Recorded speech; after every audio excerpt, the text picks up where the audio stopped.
Now without further ado, let's get started with the automatically updating calendar using Excel. So for that, we might want to use a few simple functions in Excel, and let's get started with it. So on the first sheet, we will try to add some data. So we will be using data validation in Excel.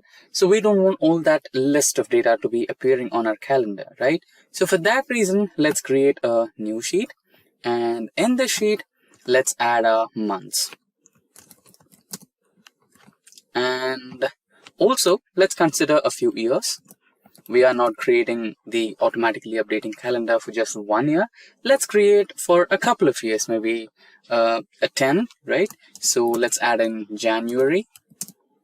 And Excel has this feature where you can just drag it and you'll get all the months all together at once. So it should be around December. Yeah. January, February, March, April, May, June, July, August, September, October, November, and December. Similarly, so we are in 2022 right now.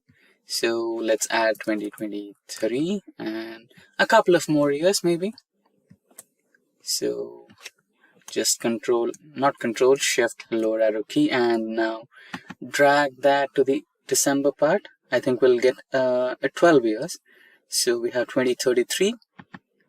Now our list is ready. Now let's get back to the original sheet and try to take month and year as well. Copy the cells and paste it here. So there you go, we have our months and years. Now this will be our cell for months and years. So here, get into data option, and here, get into the data validation option, and here select list option, and now it will ask you for the source. Now where is the source? This is our source. So we are hiding this sheet from the users. Now select OK, and there you go. Now you have a drop down menu. Same goes to year. Get into the data validation option, select list, and go to the sheet number 2 where we have hidden our, select source. Now go into the sheet 2 where we have hidden our years, select the range, and press OK. So there you have our month and year. So months, you can select any one out of 12. So you have the scroll bar here. And similarly, you can select any year which you want. So for now, let's select 2022 and the first month of 2022. Now here, our calendar. So let's type in Monday. And the same applies here. You can just drag it until Saturday and Sunday. So you have all that here, right? Now let's keep it a little wider so that it's visible a little clearer. Okay, not too wide. That should be good. Now, we will begin creating the calendar. So we don't know what day was the 1st of January 2022. Of course, it's Saturday. But what if we didn't know, or we don't have any idea of the upcoming years? What if someone asks you, what's the first day of Jan 1st of 2033? So it would be a little difficult, right? So let's use the help of few inbuilt formulas from Excel to find it out. So you can use the inbuilt function, that is date value. There you go, we have our date value. And in date value, we will consider the month and the year. But before that, let's provide the date value as 1 for default, which is the first day. So this is our date value and hyphen. Now let's press ampersand to add the remaining part, that is the month and year. So use ampersand and press double quotes, and inside double quotes press hyphen. I guess we already have a hyphen, so instead of hyphen, what we can do is we can directly select the month cell. There we go, we have the month cell, and after that, now we might need the hyphen, and press the ampersand again. Now our year value. So there you go, we have our date value function ready. Press enter and there you can see some random numbers over here. This is because of a little formatting error. So you can change it. You can get into home, and in home you can see the number group and select that, and inside that you'll have custom option. You can also check with the date option, but let's go with the custom as we might want to add a few more extra things to our date, right? So here you go. So you have date, month, year, right? So we'll also add a day to our calendar, just DDD. This should help us with the week as well. That is 1st Jan 2022 Saturday, right? But you can see that it doesn't go with Monday, right? Here we have Monday, but the date is 1st Jan and it is Saturday, and this cell is supposed to be coming here, right? So there is some error regarding this. So this position of the week can be fixed, right? This position of the week can be fixed. That's what we are going to focus on in the next step. So what we need is the same formula, but with a little modification to it. What we're going to do is subtract this with weekday of this particular value, right? So now what you're going to do is minus weekday formula, tab space, and try to copy the same formula and place it inside the weekday function. Copy, paste, and another, yeah, it should be somewhere here. So another attribute what weekday considers is the date value, the day value. That is, a few people will consider Sunday as the first day of a week. Few will consider Monday as the first day of a week. So accordingly, we have here. So if you're the one who's considering Sunday as the first day of a week, then the attribute should be 1. But here we are considering Monday as the first day of our week. So our attribute will be 3. So tab space to select it and close the function. There you go.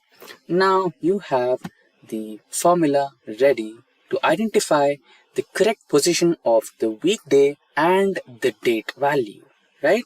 Now, usually we might require, or we know that we have 4 weeks in a month, but sometimes you might end up having 5 weeks or even 6 weeks according to the arrangement of the position of the day and the date value. So for that, let's create 6 rows to be on the safer side. So for that, let's again cut paste this formula here to the first day, that is Monday. And as we know, this is the perfect day, that is 27th of December 2021, right? Now our first day of January 2022 is somewhere over here. So you are just going to add one value to it, right? So equals to, and the cell value plus 1. Enter. So there we have our next day. So again, you can just drag it to have all the 7 days. There you go. We have the perfect dates. And similarly, this one. So let's try to select all of these and drag a little bit so that we have a little more space to fit in our data. There you go.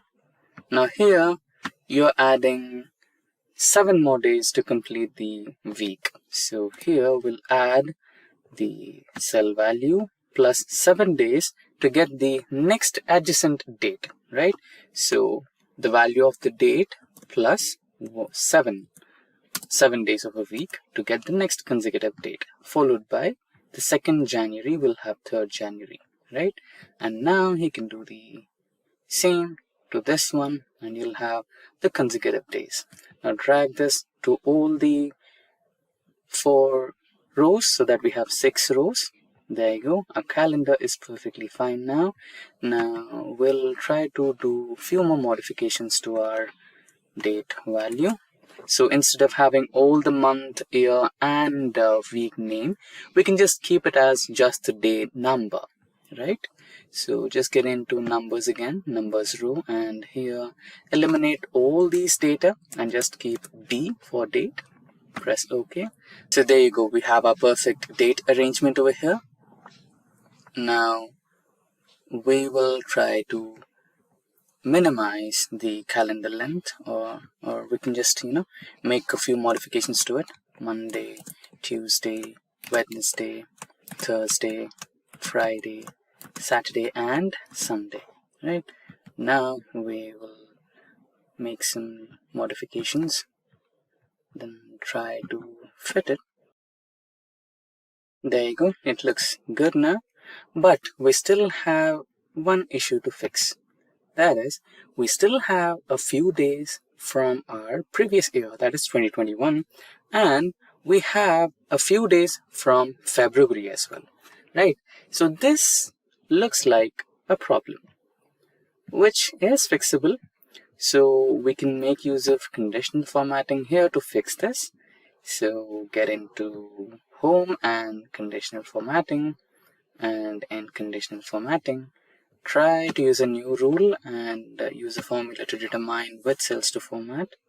Now here we are going to use the month function, month of the first cell, that is E5 in my case, not equal to month of any cell in between the month. So we'll choose this one and press OK.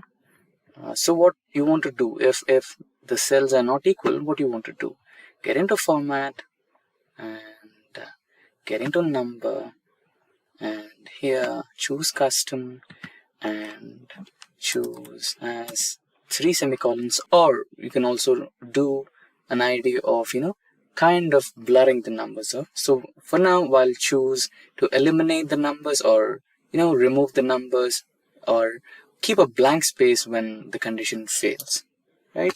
So we're going to use 3 semicolons to fix that, and press OK and press OK. So there you go. So the date values which do not belong to the month of the current month will be eliminated. Now you can also try to add a little more detail to your calendar. You can try to highlight them, right?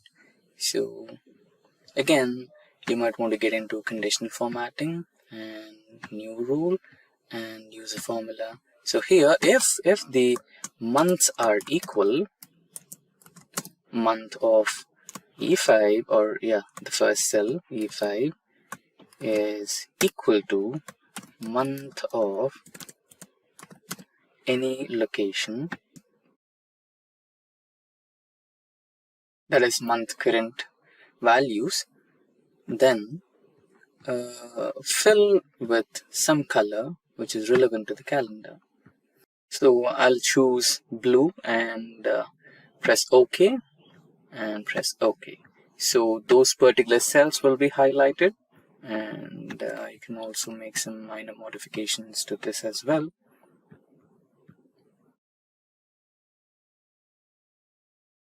Kind of fill it with blue. The text could be white, bold, and you can also increase the text font size. Then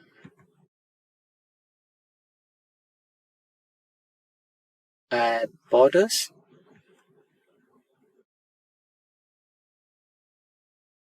There you go. And again, if you wish to also have the month name and year name, you can also do that. Margin center and equals to cell value space and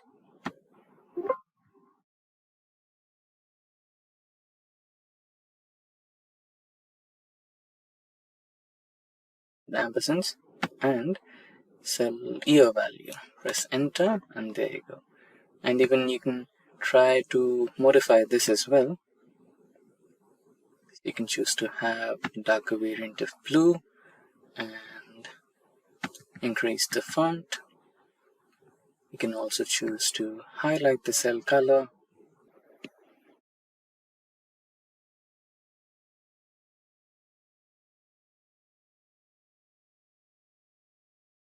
You can also add borders to your list.